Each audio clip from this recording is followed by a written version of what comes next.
ನಮಸ್ತೆ. ನನ್ನ ಹೆಸರು ಅಷ್ಟು ಮುಖ್ಯ ಅಲ್ಲ ಇವಾಗ, ಆದರೆ ನಾನು ಹೇಳಕ್ಕೆ ಹೊರಟಿರೋ ವಿಷಯ ತುಂಬಾ ಮುಖ್ಯ. ಇದರಿಂದ ನಿಮಗೆ ಹೆಲ್ಪ್ ಆಗುತ್ತೆ ಅನ್ಕೋತೀನಿ. ಯಾಕೆಂದರೆ ಇದು ನನಗೆ ಒಂದು 10 ವರ್ಷ ಮುಂಚೆ ಗೊತ್ತಿದ್ದರೆ ನನಗಂತೂ ತುಂಬಾ ಹೆಲ್ಪ್ ಆಗಿರೋದು. ಇದೆಲ್ಲ ನಾನು ನನ್ನ ಲೈಫಲ್ಲಿ ಮಾಡ್ಕೊಂಡಿರೋ ಮಿಸ್ಟೇಕ್ಸು. ಇದು ನಿಮಗೆ ಎಚ್ಚರಿಕೆ ಆಗ್ಬೋದು ಮುಂದೆ ಈ ಥರದ ಮಿಸ್ಟೇಕ್ಗಳನ್ನ ಮಾಡದೇ ಇರೋದಕ್ಕೆ. ಸೊ ನಾನೊಬ್ಬ IT ಎಂಪ್ಲಾಯಿ ಆಗಿದ್ದೆ. ಈಗ ಅಲ್ಲ, ಮುಂಚೆ ಒಂದು ದೊಡ್ಡ ಕಂಪನಿಗೆ ಕೆಲಸ ಮಾಡ್ತಾಯಿದ್ದೆ. ಅಲ್ಲಿಂದ ಇಲ್ಲಿವರೆಗೆ ಸುಮಾರು ಮಿಸ್ಟೇಕ್ಗಳನ್ನ ಮಾಡಿದ್ದೀನಿ. ಅದನ್ನು ಒಂದೊಂದಾಗಿ ಹೇಳಕ್ಕೆ ನೋಡ್ತೀನಿ, ಎಷ್ಟಾಗುತ್ತೋ ಅಷ್ಟು ಹೇಳಕ್ಕೆ ನೋಡ್ತೀನಿ. ಮೇ ಬಿ ಕಂಪ್ಲೀಟಾಗಿ ಇದೇ ವಿಡಿಯೋದಲ್ಲಿ ಹೇಳಲಿಕ್ಕೆ ಆಗಲಿಕ್ಕಿಲ್ಲ. ಮುಂದೆ ಬರೋ ವಿಡಿಯೋದಲ್ಲಿ ಮೇ ಬಿ ಅದನ್ನು ಡೀಟೇಲಾಗಿ ಎಕ್ಸ್ಪ್ಲೇನ್ ಮಾಡ್ತೀನಿ. ಬಟ್ ಸದ್ಯಕ್ಕೆ ಇದರಿಂದ ಶುರು ಮಾಡೋಣ, ಕೊಳ್ಳಬೇಡ. ಸೊ ಏನಾಗುತ್ತೆ ಅಂದರೆ, ನಾವು ನಮಗೆ ಬೀಳದೇ ಇರೋ ವಸ್ತುಗಳು ಎಷ್ಟೊಂದು ಕೊಂಡ್ಕೋತೀವಿ. ಬಟ್ಟೆ, ಫೋನು, ಕಾರು, ಇದರಲ್ಲಿ ಎಷ್ಟೊಂದು ನಿಜವಾಗ್ಲೂ ಅಂದರೆ ಬೇಕೇ ಇರೋದಿಲ್ಲ.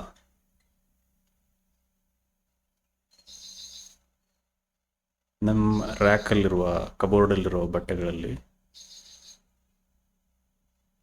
80% ಆಫ್ ದ ಟೈಮ್ ಬರೀ 20% ಬಟ್ಟೆಗಳನ್ನ ಯೂಸ್ ಮಾಡ್ತೀವಂತೆ. ಎಷ್ಟೊಂದು ಬಟ್ಟೆಗಳು ಯೂಸ್ಲೆಸ್. ಹಾಗಾಗಿ ನನ್ನ ವೈಫ್ ಕೂಡ ಇದೇ ಥರ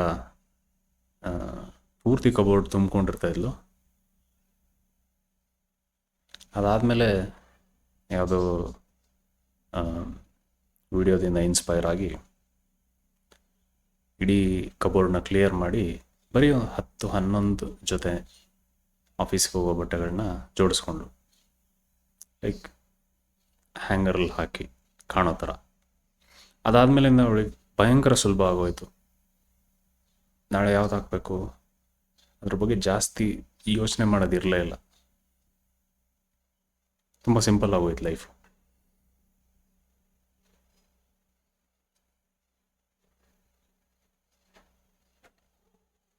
ನಮ್ಮ ಸಮಾಜ ನಮ್ಮನ್ನು ಕೊಳ್ಳು ಬಾಕರನ್ನಾಗಿ ಮಾಡುತ್ತೆ.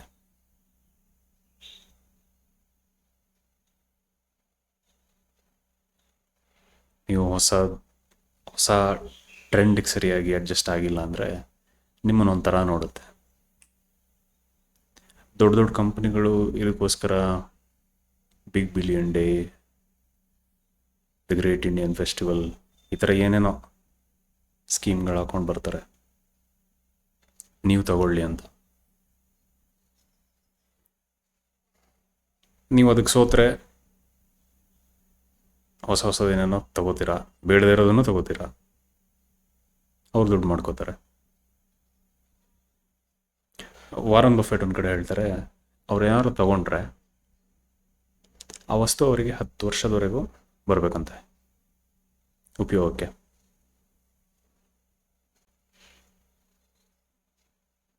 ನಿಮ್ಮಲ್ಲಿ ಎಷ್ಟು ವಸ್ತುಗಳಿದೆ 10 ವರ್ಷ ಉಪಯೋಗ ಬಂದಿರುವಂಥದ್ದು?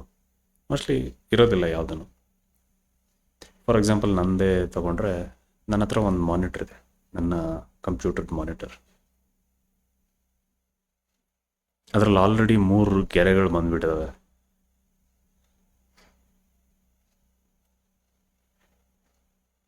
ಅಂದರೆ ಅದು ಹಾಳಾಗಿದೆ. ಬಟ್ ಇಡೀ ಮಾನಿಟರ್ ಏನು ಹಾಳಾಗಲಿಲ್ಲ. ನನಗೆ ಈಗಲೂ ಅದರಲ್ಲೆಲ್ಲ ಅದು ಚೆನ್ನಾಗೇ ಕಾಣುತ್ತೆ. ಓನ್ಲಿ ಪ್ರಾಬ್ಲಮ್ ಅಂದರೆ ಒಂದು 3 ಲೈನ್ ಇದೆ. ಹಾಗಂತ ನಾನು ಮಾನಿಟರ್ ನನಗೆ ಎಷ್ಟೋ ಸರಿ ಅನಿಸ್ತು ನಾನು ಚೇಂಜ್ ಮಾಡಬೇಕು. ನನಗೆ ಈಸಿ ಕೂಡ ಇತ್ತು ಚೇಂಜ್ ಮಾಡೋದು, ಅಷ್ಟು ದುಡ್ಡು ಕೂಡ ಇತ್ತು ಆರಾಮಾಗಿ. ಬಟ್ ನಾನು ತಗೊಳ್ಳಿಲ್ಲ. ನೋಡೋಣ, ಇದು ನಿಜವಾಗ್ಲೂ ನನಗೆ ಬೇಕೇ ಬೇಕು ಅಂತ ಅನಿಸ್ದಾಗ ತಗೊಳ್ಳೋಣ ಅಂತ. ಇದಾಗಿ 3 ವರ್ಷ ಆಯ್ತು. ಈಗ ಅದೇ ಮಾನಿಟ್ರಲ್ಲಿ ನಾನು ವರ್ಕ್ ಮಾಡ್ತಾ ಇದ್ದೀನಿ, ಯಾವ ಇಶ್ಯೂಸು ಇಲ್ಲ.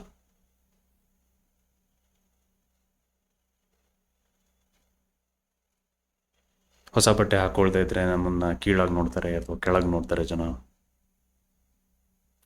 ಅದು ನನಗೆ ಹಾಗೆ ಅನಿಸ್ತಾ ಇಲ್ಲ. ಯಾಕೆಂದರೆ ಇರ್ಬೋದು,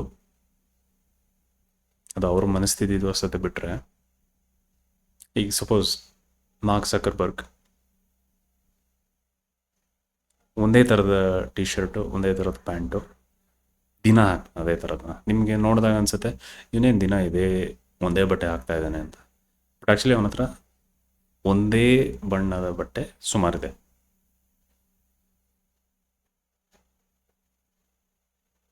ಅವ್ನು ನನ್ನಂದಾಜು ಅವನೇ ಒಂದು ಕಡೆ ಎಲ್ಲೋ ಹೇಳ್ದಂಗೆ ಇದು ಡಿಸಿಷನ್ ಫೆಟಿಗಿಂದ ಹೊರಗೆ ಬರ್ಲಿಕ್ಕೆ ಮಾಡಿರೋದು. ಅಂದರೆ ಬೆಳಗ್ಗೆ ಎದ್ಬಿಟ್ಟು ಯಾವ ಬಟ್ಟೆ ಹಾಕಲಿ ಇವತ್ತು ಅಂತ ಯೋಚನೆ ಮಾಡೋದೇ ಇರೋದಿಲ್ಲ ಅವನಿಗೆ. ಬಿಕಾಸ್ ಅವನ ಹತ್ರ ಇರೋದೇ ಆ ಬಟ್ಟೆ.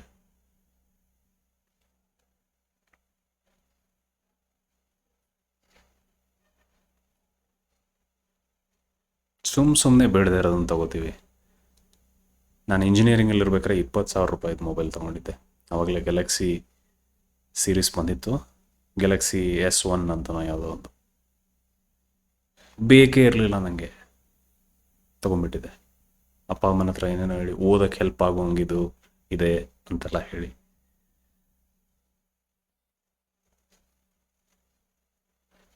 ಶೋ ಆಫ್ಗೆ.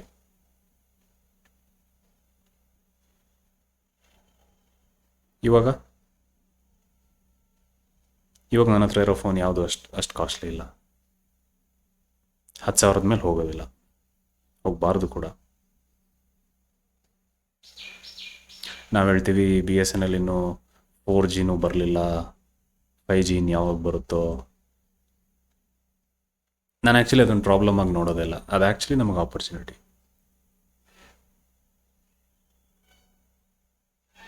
ಹಳೆ ನೋಕಿಯಾ ಫೋನಲ್ಲಿ BSNL ಸಿಮ್ ಹಾಕೋಬೋದು, ವರ್ಕ್ ಆಗುತ್ತೆ. ನನ್ನ ಹತ್ರ ಇದೆ ಕೂಡ, ನಾನು ಅದನ್ನು ಯೂಸ್ ಮಾಡ್ತಾ ಇದ್ದೀನಿ. ಎಷ್ಟು ಚೆನ್ನಾಗಿರುತ್ತೆ ಜೀವನ ಅಂದರೆ, ನಿಮಗೆ ಯಾವ ನೋಟಿಫಿಕೇಷನ್ ಬರಲ್ಲ, ಮೇ ಬಿ ಮೆಸೇಜ್ ಬರುತ್ತೆ, ಕಾಲ್ಗಳು ಬರುತ್ತೆ, ಬಟ್ ಅದು ಬಿಟ್ಟು ಏನೂ ಬರಲ್ಲ.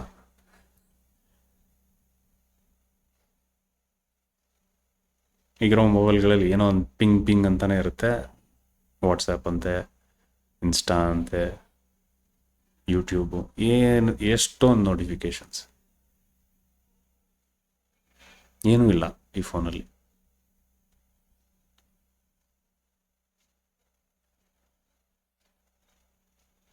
UPI ಕೂಡ ಇಲ್ಲ. UPI ಇದ್ರೂ ಒಳ್ಳೇದಿತ್ತು ಅನಿಸ್ತಾ ಇತ್ತು ನನಗೆ. ಆದರೆ UPI ಇದ್ದಾಗ ನಾನು ಖರ್ಚು ಮಾಡ್ತಾ ಇದ್ದಿದ್ದು ಜಾಸ್ತಿ. ಸ್ಕ್ಯಾನ್ ಮಾಡಿಬಿಟ್ರೆ ಆಯ್ತಲ್ಲ, ಅದು ಇರಲಿ ಇದು ಇರಲಿ ಅಂತ ಎಲ್ಲ ತಗೋತಾ ಇದ್ದೆ. ದುಡ್ಡು ಹೋಗೋದೇ ಗೊತ್ತಾಗಲ್ಲ ಕೈಯಿಂದ. ಅದೇ ಕ್ಯಾಶ್ ಯೂಸ್ ಮಾಡುವಾಗ ಇಷ್ಟೊಂದು ಕ್ಯಾಶ್ ಹೋಗ್ಬಿಡ್ತು. ಸಪೋಸ್ ಕ್ಯಾಶ್ ಇಲ್ಲ ಅಂದರೆ ಓಕೆ, ಏನು ತಗೊಳಕ್ಕಾಗಲ್ಲ. ಹಂಗಿದ್ರೇ ಚಂದ, ನಾವು ಖರ್ಚು ಮಾಡೋದು ಕಮ್ಮಿ ಆಗುತ್ತೆ. ಸೊ ಅನ್ನೆಸೆಸರಿ ಖರ್ಚುಗಳನ್ನ ಮಾಡಲೇಬೇಡಿ. ಎಲ್ಲಿವರೆಗೂ ಅಂದರೆ ನಿಮ್ಗೆ ಅದು ಬೇಕೇ ಬೇಕು, ಅದಿಲ್ಲದೇ ಕಷ್ಟ ಆಗುತ್ತೆ, ಆವಾಗ ಮೇ ಬಿ ತಗೊಳ್ಳಿ ನೀವು. ಇದ್ರ ಬಗ್ಗೆ ಸುಮಾರು ಮಾತಾಡೋಕ್ಕಿದೆ, ಆದರೆ ಸದ್ಯಕ್ಕೆ ಇಷ್ಟೇ ಸಾಕು.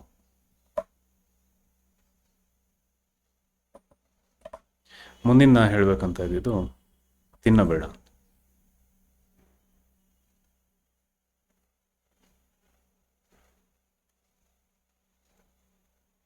ಈಗ ಬರೋ ಹೆಲ್ತ್ ಪ್ರಾಬ್ಲಮ್ಸ್ ನಮಗೆ ಶುಗರ್ ಅಂತೆ, BP ಅಂತೆ,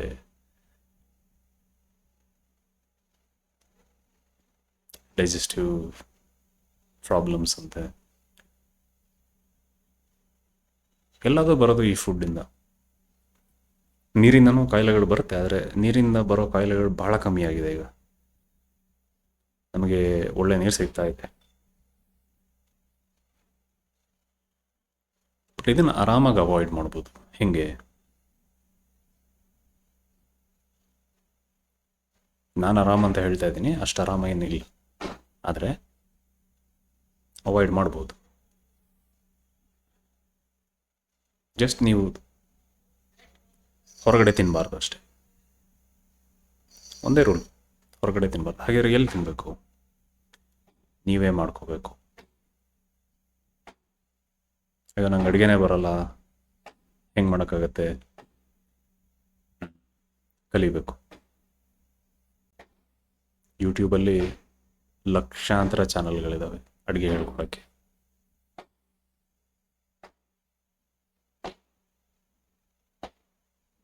ಸ್ವಿಗ್ಗಿ ಝೊಮ್ಯಾಟೊಗಳಿಗೆ ಇದೇ ಅಡ್ವಾಂಟೇಜು.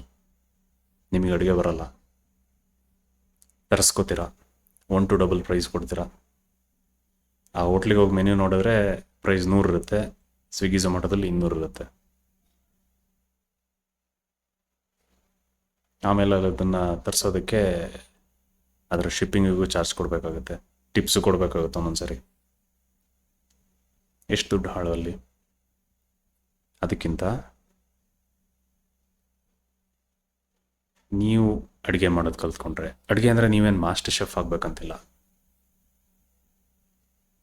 ನಾನು ಮಾಡ್ತಾಯಿದ್ದೆ ಬೆಂಗಳೂರಲ್ಲಿ, ಒಂದೇ ಪಾತ್ರೆಯಲ್ಲಿ ಈ ಅನ್ನ ಮಾಡೋದು, ಸಾರು ಸಪ್ರೇಟಾಗಿ ಮಾಡೋದು, ಆಮೇಲೆ ಅದನ್ನು ಮಿಕ್ಸ್ ಮಾಡ್ಕೊಂಡು ತಿನ್ನೋದು, ಇದನ್ನೇನು ನೀವು ಮಾಡಬೇಕಂತಿಲ್ಲ. ನೀವು ಸಾರು ಸಪ್ರೇಟಾಗಿ ಮಾಡಬೇಕು ಅಂತಂದರೆ ಕಾಯಿ ತುರಿಬೇಕಾಗತ್ತೆ, ರುಬ್ಬಬೇಕಾಗತ್ತೆ, ಅದಕ್ಕೆ ಎಷ್ಟೊಂದು ಐಟಮ್ಸ್ ಬೇಕು. ಅದೆಲ್ಲ ಏನೂ ಬೇಕಾಗಲ್ಲ. ಈಸಿಯಾಗಿ ಯಾವುದೋ ಒಂದು ಗ್ರೈನು, ಅನ್ನ ಇರುತ್ತೆ ಅಥವಾ ಮಿಲೆಟ್ಸ್ ಇರುತ್ತೆ, ಅಕ್ಕಿ, ಮಿಲೆಟ್ಸು, ಈ ಥರದ್ದು ಗ್ರೈನ್ಸ್ ಹಾಕ್ಬಿಟ್ಟು ಅದಕ್ಕೊಂದು ಬೀನ್ಸು ಅವ್ರ ವೆಜಿಟೇಬಲ್ಸು ಹಾಕಿ, ಉಪ್ಪು ಖಾರ ಎಷ್ಟು ಬೇಕೋ ಅಷ್ಟು ಹಾಕ್ಕೊಂಡು ಬೇಯಿಸ್ಕೊಂಡ್ರೆ ಸಾಕು. ಒಂದು ಕುಕ್ಕರ್ ಸಾಕು ನಿಮಗೆ ನಿಮ್ಮ ಅಡುಗೆ ನೀವು ಮಾಡ್ಕೊಳ್ಳೋಕ್ಕೆ. ರುಚಿ ಇರಲ್ಲ ನಂಗೆ ಗೊತ್ತು, ಆದರೆ ನಿಮ್ಮ ಎಷ್ಟೋ ಖರ್ಚುಗಳನ್ನ, ಮುಂದೆ ಆಗೋ ಖರ್ಚುಗಳನ್ನ ಉಳಿಸುತ್ತೆ ಇದು. ಆರೋಗ್ಯದ ಮೇಲೆ ಆಗೋ ಖರ್ಚುಗಳು, ಹೊರಗಡೆ ತಿನ್ನೋದ್ರಿಂದ ಆಗೋ ಖರ್ಚುಗಳನ್ನ ಉಳಿಸುತ್ತೆ.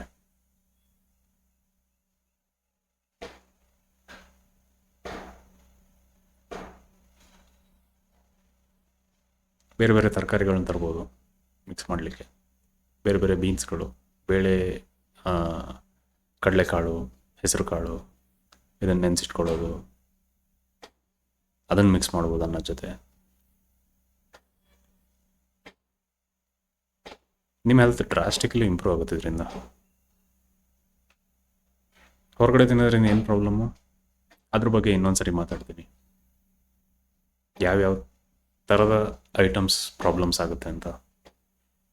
ಒಂದು ಬರ್ಗರಲ್ಲಿ ನಮಗೆ ಬೇಕಾಗದೇ ಇರೋ ಎಷ್ಟು ಐಟಮ್ಸ್ ಇರುತ್ತೆ, ಹಾರ್ಮ್ ಮಾಡುವಂಥ ಎಷ್ಟು ಐಟಮ್ಸ್ ಇರುತ್ತೆ, ಒಂದು ಬಿರಿಯಾನಿಲಿ ಎಷ್ಟಿರುತ್ತೆ, ಇದೆಲ್ಲ ಇನ್ನೊಂದು ಸರಿ ಮಾತಾಡ್ತೀನಿ. ಬಟ್ ಸದ್ಯಕ್ಕೆ ಅಡುಗೆ ಮಾಡೋದು ಕಲ್ತ್ಕೊಳ್ಳಿ. ನನಗೂ ಏನು ಗೊತ್ತಿರಲಿಲ್ಲ ಹೆಂಗೆ ಮಾಡೋದು ಅಂತ. ಆದರೆ ನಾನು ನಮ್ಮಪ್ಪನ ನೋಡಿ, ಅವ್ರು ಮಾಡೋ ಅಡುಗೆ ನೋಡಿ ಕಲ್ತ್ಕೊಂಡೆ. ಚಿಕ್ಕರ್ತನ ನಂಗೆ ದೋಸೆ, ಚಪಾತಿ ಇದೆಲ್ಲ ಮಾಡೋಕ್ಕೆ ಬರ್ತಾಯಿತ್ತು. ಅನ್ನ, ಚಿತ್ರಾನ್ನ ಇಂಥದ್ದೆಲ್ಲ ಮಾಡ್ತಾಯಿದ್ದೆ. ಬಟ್ ನಿಮಗೇನು ಇದಕ್ಕೇನು ಸ್ಪೆಷಲ್ ಸ್ಕಿಲ್ ಬೇಕಂತಿಲ್ಲ. ಮೇ ಬಿ ಒಂದು ಸ್ಕಿಲ್ ಬೇಕು, 1 ಲೋಟ ಹಾಕಿ 2 ಲೋಟ ನೀರು ಹಾಕಬೇಕು ಅನ್ನೋ ವಿಷಯ. ಇಷ್ಟು ಗೊತ್ತಿದ್ರೆ ನೀವು ಆರಾಮಾಗಿ ಮಾಡ್ಬೋದು ಈ ಅಡುಗೆನ. ಒಂದು ಕುಕ್ಕರ್ ಇಟ್ಕೊಂಡು, ಓಕೆನಾ? ಸೊ ಇದು ತಿನ್ನಬೇಡ ಅಂತ ನಾ ಹೇಳ್ತಾ ಇರೋದು. ಹೊರಗಡೆ ತಿನ್ನಬೇಡಿ, ಮನೇಲಿ ತಿನ್ನಿ, ನೀವೇ ಮಾಡ್ಕೊಂಡು ತಿನ್ನಿ. ಹಾಗಂತ ದಿನ ಒಂದೇ ಐಟಮ್ ತಿನ್ನಂಗೆ ಬೇರೆ ಮಾಡ್ಕೊಳ್ಳಿ. ಅಂದರೆ ಬೇರೆ ಬೇರೆ ತರಕಾರಿ ಹಾಕಿ, ಬೇರೆ ಬೇರೆ ಬೇಳೆಕಾಳು ಹಾಕಿ. ಈಗ ದನಗಳಿರ್ತಾವೆ ಹೊರಗಡೆ, ಅಲ್ಲಿ ಇಲ್ಲಿ ಓಡಾಡ್ತಾ ಇರ್ತವೆ, ಹುಲ್ಲು ತಿಂತವೆ ದಿನ, ಹುಲ್ಲು. ಎಲ್ಲೋ ಒಂದೊಂದು ಸರಿ ಅವಕ್ಕೇನಾದ್ರು ಸ್ಪೆಷಲ್ ಸಿಗ್ಬೋದೇನೋ, ಬಟ್ ಬರೀ ಹುಲ್ಲೇ ತಿನ್ಕೊಂಡು ಆರಾಮಾಗಿರ್ತಾವೆ ತಾನೆ. ನಮಗೆ ಯಾಕಾಗಲ್ಲ ಒಂದೇ ಥರ ಐಟಮ್ ತಿನ್ಕೊಂಡಿರೋಕ್ಕೆ? ಓಕೆ, ನಿಮ್ಮ ಬಾಡಿ ಮಿನರಲ್ಸ್, ವಿಟಮಿನ್ಸ್ ರಿಕ್ವೈರ್ಮೆಂಟ್ ಬೇರೆ ಬೇರೆ ಇರುತ್ತೆ, ಹಾಗಾಗಿ ಬೇರೆ ಬೇರೆ ತಿನ್ಬೇಕು, ಫೈನ್, ಒಪ್ಕೋತೀನಿ. ಆದರೆ ನೀವು ಒಂದು ವಾರ ಒಂದೇ ಐಟಮ್ ತಿಂತಾ ಇದ್ರೆ ನಿಮ್ಗೇನು ಅಂಥದ್ದೇನು ಪ್ರಾಬ್ಲಮ್ ಆಗಲ್ಲ.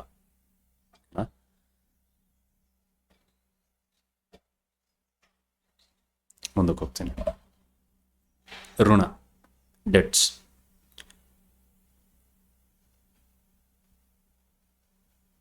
ಇದು ನಂಗೆ ಭಾಳ ಲೇಟಾಗಿ ರಿಯಲೈಸ್ ಆಗಿರೋ ವಿಷಯ. ಯಾವತ್ತೂ ಯಾವುದೇ ರೀತಿಯ ಋಣಗಳನ್ನ ಇಟ್ಕೋಬೇಡಿ. ನಿಮ್ಮ ಫ್ರೆಂಡ್ಸಿಂದ ನೀವು ದುಡ್ಡು ಇಸ್ಕೊಂಡಿರ್ತೀರಾ, ಅಥವಾ ಯಾವುದೋ ವಸ್ತು ಇಸ್ಕೊಂಡಿರ್ತೀರಾ, ಮೇ ಬಿ ಬುಕ್ಸ್ ಇಸ್ಕೊಂಡಿರ್ತೀರಾ, ಏನೋ ಒಂದು ವಾಪಸ್ ಕೊಡಿ. ಅದನ್ನು ವಾಪಸ್ ಕೊಡ್ತಾನೆ ಹೆಂಗೆ ಕೊಡಿ? ನೀವು ದುಡ್ಡು ಇಸ್ಕೊಂಡಿದ್ರೆ ಅದಕ್ಕೆ ಇಂಟ್ರೆಸ್ಟ್ ಸೇರಿಸಿ ಕೊಡಿ. ಬುಕ್ಸ್ ತೊಗೊಂಡಿದ್ರೆ ಮೇಕ್ ಶ್ಯೂರ್ ಅದೇ ಸ್ಟೇಟಲ್ಲಿರಲಿ ಆ ಬುಕ್, ಇಲ್ಲಾಂದರೆ ಅದೇ ಬುಕ್ನ ಹೊಸದಾಗಿ ಪರ್ಚೇಸ್ ಮಾಡಿ ಕೊಡಿ. ನಿಮ್ಮ ಫ್ರೆಂಡ್ ಹತ್ರ ನೀವು ಬೈಕ್ ಇಸ್ಕೊಂಡಿದ್ರೆ ಮೇಕ್ ಶ್ಯೂರ್ ಪೆಟ್ರೋಲ್ ಫಿಲ್ ಮಾಡಿ ಕೊಡಿ, ಅದಕ್ಕೆ ಫುಲ್ ಟ್ಯಾಂಕ್ ಮಾಡಿ ಕೊಡಿ. ಬಿಕಾಸ್ ನೆಕ್ಸ್ಟ್ ಟೈಮ್ ಕೊಡಬೇಕು ನಿನ್ನ ಫ್ರೆಂಡ್ ನಿಮಗೆ ಕೇಳಿದಾಗ ಬೈಕ್ನ, ಕೇಳಿದಾಗ ಬುಕ್ನ, ಕೇಳಿದಾಗ ದುಡ್ಡನ್ನ.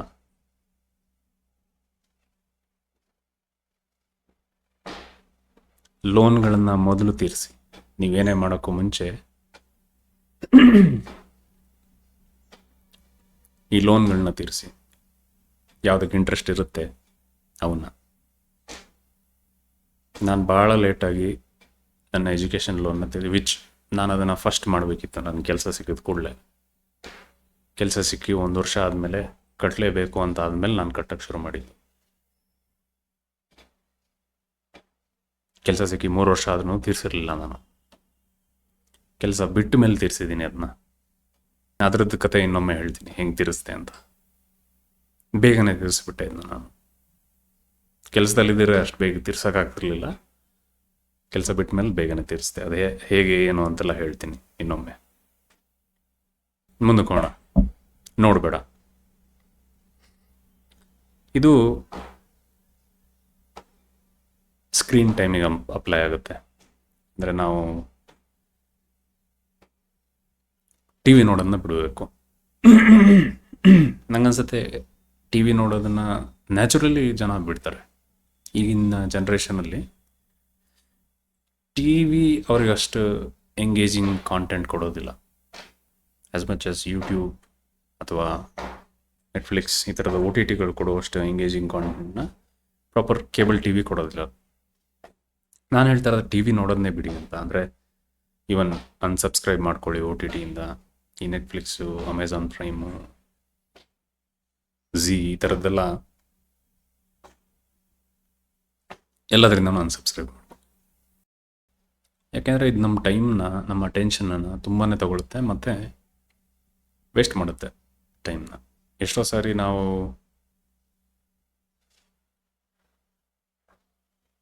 ಇನ್ನೊಬ್ಬರೊಟ್ಟಿಗೆ ಮಾತಾಡೋದನ್ನೇ ತಡೆಯುತ್ತೆ ಇದು ಟಿ ವಿ. ಯಾರೋ ಮನೆಗೆ ಬಂದಾಗ ನಾವು ಟಿ ವಿ ಹಾಕಿಟ್ಬಿಡ್ತೀವಿ, ಸೊ ದಟ್ ಮುಖ ನೋಡ್ಕೊಂಡು ಮಾತಾಡೋದು ತಪ್ಪುತ್ತಲ್ಲ ಅಂತ.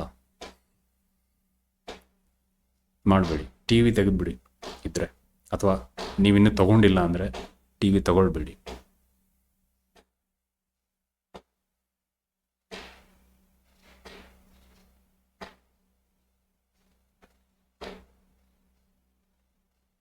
ಒ ಟಿ ಟಿಗಳಲ್ಲಿ ನಿಮಗೆ ಒಂದೇ ರೀತಿಯ ಕಾಂಟೆಂಟ್ಗಳನ್ನ ಪುಷ್ ಮಾಡ್ತಾರೆ, ಅವರ ಕಲ್ಚರ್ನ ಪುಷ್ ಮಾಡ್ತಾರೆ. ನಿಮಗೆ ಅದು ಗೊತ್ತೇ ಆಗಲ್ಲ. ನೀವು ನೋಡ್ತಾ ಇರ್ತೀರ, ಎಕ್ಸ್ಟ್ರೀಮ್ ವೈಲೆನ್ಸ್ ಇರುತ್ತೆ, ಎಕ್ಸ್ಟ್ರೀಮ್ ನ್ಯೂಡಿಟಿ ಇರುತ್ತೆ, ಲ್ಯಾಂಗ್ವೇಜ್ ಇರುತ್ತೆ. ಅದನ್ನು ನಿಮ್ಮನ್ನು ಸಬ್ಕಾನ್ಷಿಯಸ್ಲಿ ಚೇಂಜ್ ಮಾಡ್ತಾ ಇರುತ್ತೆ, ನಿಮ್ಗೆ ಗೊತ್ತೇ ಆಗಲ್ಲ ಅದು. ಮಕ್ಕಳಿಗಂತೂ ತುಂಬಾ ಎಫೆಕ್ಟ್ ಆಗುತ್ತೆ ಇದು. ಬೇಕೇ ಆಗಿಲ್ಲ,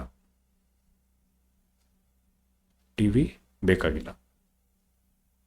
ಹಾಗೂ ನಿಮಗೆ ನೋಡಲೇಬೇಕಂದ್ರೆ ನಿಮಗೆ ಒಂದು 4-5 ಜನ ಹೇಳ್ತಾರೆ, ಈ ಮೂವಿ ನೋಡು ಚೆನ್ನಾಗಿದೆ ಅಂತ.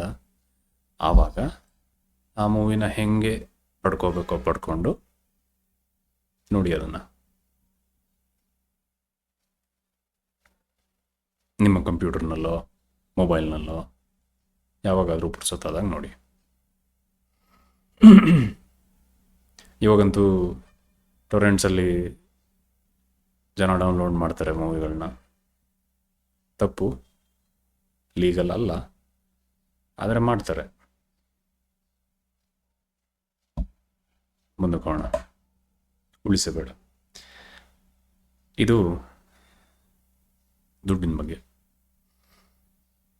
ದುಡ್ಡು ಉಳ್ಸೋಕೆ ಹೋಗ್ಬಿಡಿ, ಬ್ಯಾಂಕಲ್ಲಿ ಇಡೋಕ್ಕೆ ಹೋಗ್ಬಿಡಿ. ನಿಮ್ಮ ದುಡ್ಡು ದುಡಿಯೋ ಹಂಗೆ ಮಾಡಿ. ಸೊ ಯೂಶ್ವಲಿ ನಾನು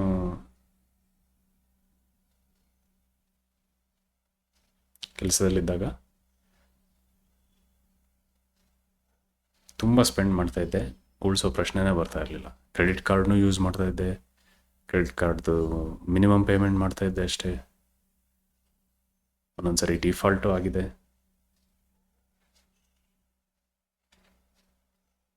ಹೂಡಿಕೆ ಪ್ರಶ್ನೆನೇ ಬರೋಲ್ಲ, ಇನ್ವೆಸ್ಟೇ ಮಾಡಿಲ್ಲ ನಾನು ಆ ಟೈಮಲ್ಲಿ. ಇವಾಗ ತುಂಬಾ ಮಾಡಿದ್ದೀನಿ, ಬಟ್ ನಾನು ಆವಾಗಿಂದನೇ ಮಾಡ್ಕೊಂಡು ಬಂದಿದ್ರೆ ಇವತ್ತಿಗೆ ಅದ್ರ ವ್ಯಾಲ್ಯೂ ಎಲ್ಲೋ ಇರ್ತಾಯಿತ್ತು. ನಮಗೆ ನಮ್ಮ ಅಪ್ಪ ಅಮ್ಮ ಹೇಳ್ತಾಯಿದ್ರು, ಅವ್ರು ಚಿಕ್ಕ ಇರ್ಬೇಕಾದ್ರೆ ₹1 ಒಂದು ಮೂಟೆ ಅಷ್ಟು ಹುರುಗಡಲೆ ಬರ್ತಾಯಿತ್ತು ಅಂತ.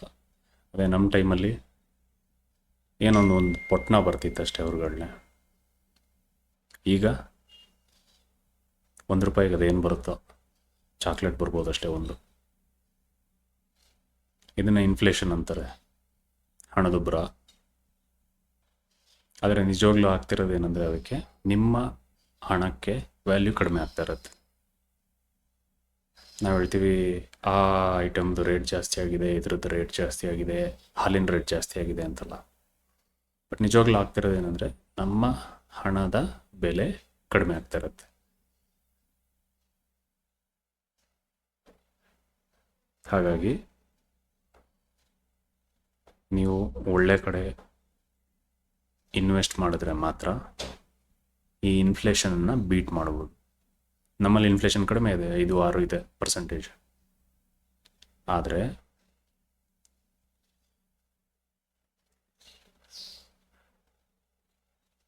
ಅದನ್ನು ಬೀಟ್ ಮಾಡೋವಂಥ ಪ್ಲೇಸ್ಗಳಲ್ಲಿ ನಾವು ಇನ್ವೆಸ್ಟ್ ಮಾಡಬೇಕು. ಬ್ಯಾಂಕಲ್ಲಿಟ್ಟರೆ 3-4% ಕೊಡ್ತಾರೆ, FDಲಿಟ್ಟರೆ 6-7% ಕೊಡ್ತಾರೆ. ಇದು ಯಾವುದು ಇನ್ಫ್ಲೇಷನ್ನ ಬೀಟ್ ಮಾಡಲ್ಲ. ನೀವು ಮಾರ್ಕೆಟಲ್ಲಿ ಇಡಬೇಕಾಗತ್ತೆ, ಈಕ್ವಿಟಿ, ಶೇರ್ಸ್, ಮ್ಯೂಚುವಲ್ ಫಂಡ್ಸ್ ಇಂಥ ಕಡೆ ಇಡಬೇಕಾಗತ್ತೆ. ಇದ್ರ ಬಗ್ಗೆನೂ ನಾವು ಡೀಟೇಲಾಗಿ ಮಾತಾಡೋಣ ನೆಕ್ಸ್ಟ್ ವಿಡಿಯೋದಲ್ಲಿ ಆರ್ ಮುಂದೆ ಬರೋ ವಿಡಿಯೋಗಳಲ್ಲಿ. ಬಟ್ ಇಲ್ಲಿವರೆಗೆ ನಾನು ಹೇಳಿದ್ದು ನನ್ನ ಲೈಫಲ್ಲಿ ಮಾಡಿರೋ ಮಿಸ್ಟೇಕ್ಸ್ ನೀವು ಮಾಡಿಬಿಡಿ. ಓಕೆನಾ? ಆಯಿತು, ಬಾಯ್, ಮತ್ತೆ ಸಿಗ್ತೀನಿ.